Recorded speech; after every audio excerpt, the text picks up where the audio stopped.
I'm Michelle Sterling for Friends of Science Society. On September 25, 2020, Max Fawcett, former editor of Alberta Oil Magazine, wrote an article in Jen Gerson's new online publication called The Line, wherein he mocked Premier Jason Kenney for having said that there's a rising global market for oil. Premier Kenney said that the people in India are trying to move from burning dung to having grid-scale power, not having Teslas, and that within 15 years they won't be driving Teslas, and to think otherwise is to be disconnected from reality. Max argued that India's green ambitions are higher than Alberta's, and the Premier is out of step with the times. But indeed, the International Energy Agency shows Premier Kenney is right. We just did a short video on Climate Barbie Takes the EV for a Spin, showing that in Canada, we don't have enough power generation for the present EV policy. Even Quebec, with all that hydro from James Bay, Robert Boris Adam, could not support a 100% EV policy in Quebec, which only has a population of 8 million people. India has a population of 1.3 billion people. Their present power grid frequently suffers blackouts for hours or days at a time. Wind and solar won't fix that because you need equivalent conventional power to match whatever wind or solar you put on the grid.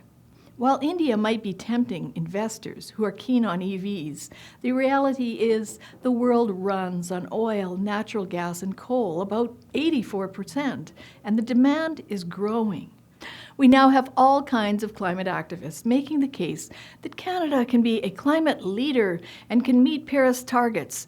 Some are grown-ups who want to spend $128 billion over a decade.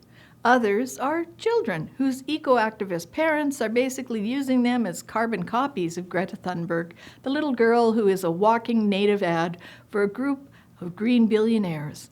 By the way, kids, the Paris targets are completely voluntary, and the 2°C target is completely arbitrary. So here's a dose of reality. In the era of climate diplomacy, global fossil fuel consumption has increased 57%. That was up to 2017.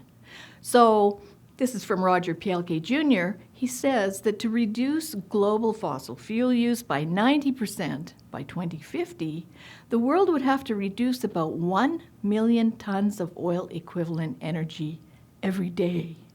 That would be 1.5 times 1 gigawatt nuclear plant, 1,500 times 2 megawatt wind turbines, and 14 million times 295 watt solar panels, replacing an equivalent amount of fossil fuels every day. And all those panels and wind turbines are made from oil, natural gas, and coal. So that's unlikely to happen, and all these smart people must know that. So the objective of setting ridiculous climate targets and demanding climate accountability laws is to force the world into a global carbon trading scheme, and that will be a road to ruin. For Friends of Science Society, I'm Michelle Sterling.